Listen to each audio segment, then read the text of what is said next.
Hello everyone, দেখুন আমাদের ছাদে উঠে কত সুন্দর একটা পাহাড় দেখা যাচ্ছে। আমি আগের দিন বলেছিলাম না সুন্দর সাদা পাহাড়টা দেখা যায়, তো দেখুন কি সুন্দর পাহাড়টা দেখা যাচ্ছে। সত্যি ছাদে উঠলে সত্যি মনটা খুব ভালো হয়ে যায় এইসব পাহাড়গুলো দেখে।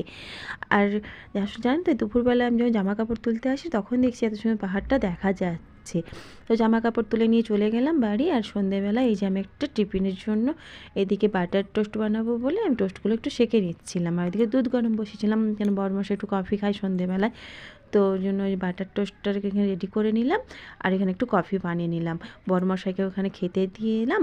এসে আমি জামা কাপড়গুলো তুলে নিয়ে এসেছিলাম না, কয়েকটা ছিল, ওগুলো সব ভাঁজ করতে বসে গেলাম। কেননা কাল থেকে তো আবার অফিস স্টার্ট হয়ে যাবে, তো এইগুলো আমাকে সব কাজ রেডি করে রাখতে হবে। তো এই যে জামা কাপড়গুলো সব ভাঁজ করে নিচ্ছি আস্তে আস্তে। তো এখানে দেখুন আমি সব জামা কাপড়গুলো আস্তে আস্তে আমি ভাঁজ করে নিয়ে এলাম। এরপরে আমাকে জামা কাপড় আয়রন করতে হবে, তারপর রাত্রে রান্না করতে হবে। বড়মশাই বাজার গেছে, তো কী আনবে জানি না, বললো আমি একটু বাজার থেকে আসছি বলে চলে গেল। তো আমি তখন এই দিকের কাজগুলো একটু গুছিয়ে নিই, নাহলে এসে ওই তাড়াহুড়ো করলে আর কোনো কাজ হবে না। তো কালকে সকাল থেকে উঠে তো এইসব কাজগুলো করতে পারবো না। তো এই জন্য জামা কাপড়গুলো এই যে দেখুন সব আমি ইস্ত্রি করতে লেগে গেলাম। কারণ একবার আজকে দিনে করে রাখলে এক সপ্তাহ পুরো চলে যায়, আর তখন আমাকে আর আয়রনটা করতে হয় না। এদিকে আমি দেখুন জামা কাপড়গুলো সব আয়রন করে নিয়েছি, ভাঁজ করে নিয়েছি। আর বর্মশাইও চলে এসেছিলো। কী নিয়ে এসেছি, আটা নিয়ে এসেছি, ময়দা নিয়ে এসছে, আর নিয়ে এসেছিলো দুধ। আর এদিকে নিয়ে এসছে চিকেন। বলছে রাত্রিবেলা একটু পরোটা চিকেন করবে, আমি খাবো। আসলে সত্যি বলছে, ও না লুচি পরোটা রুটি এগুলো না খেতে চায় না, ও ভাতটাই বেশি খায়। তো শীত পড়েছে, তো আজকে ওর মন হয়েছে একটু পরোটা খাবে। তো এদিকে আমি আটাটা মাখিয়ে নিলাম, আর ও বললো আমি চিকেনটা রান্না করবো আজকে। আমি বললাম তো ঠিক আছে করো তুমি চিকেন। এদিকে ও চিকেনটাও বসিয়ে দিয়েছে, দেখো কী সুন্দর তেল ছেড়ে গেছে, কষা কষা হয়ে গেছে।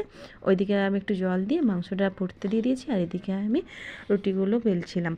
তো বড়মশাই এসে বলছে তুমি বেলো, আমি চটচট করে সেঁকে নিচ্ছি। আর এদিকে সেঁকা হয়ে যেতে আমাদের ডিনার করতে বসে গেলার।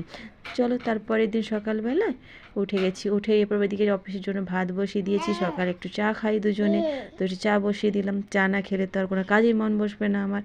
একটু যেন ব্রাশ করে ফ্রেশ হয়ে ওইদিকে ভাত, এদিকে হচ্ছে চা বসিয়ে দুজনে একটু চা খেয়ে নিলাম। চা খেয়ে নিয়ে এরপর টিফিনটা রেডি করব। আজকে বললো একটু পরোটা, কালকে মাখিয়ে রেখেছিলাম ময়দা, ওই ময়দাটা একটু পরোটা বানিয়ে দাও, আর আমাকে একটু সাদা আলুর চচ্চড়ি করে। তো এইদিকে আমি সাদা আলু চচ্চড়িটা বসিয়ে দিয়েছি। দেখুন এদিকে আমার সাদা আলু চচ্চড়িটা বসিয়ে দিয়েছি, আর ওইদিকে আমার ভাতটা ফুটে গেছিলো। তো এই জন্য চচ্চড়িটা হচ্ছে, আর ওইদিকে ভাতটাও আমার ফুটে গেছে দেখলাম। তো ভাতটা আমি বন্ধ করে দেবো, ভাতটা আমি গড়িয়ে নেবো। এদিকে আমার সিটিও পড়ে গেছে। তো এদিকে ভাতটা গড়িয়ে নিয়ে গ্যাসটা একটু ভালোভাবে মুছে নিলাম, আর এদিকে আমার টিফিনটাও রেডি হয়ে যায়। ওদেরকে খেতে দিয়েছি, ওরা খাচ্ছে, বড়মশাইরা খাচ্ছে, আর আমি এদিকে আমি ওদের টিফিনটা রেডি করে দিলাম।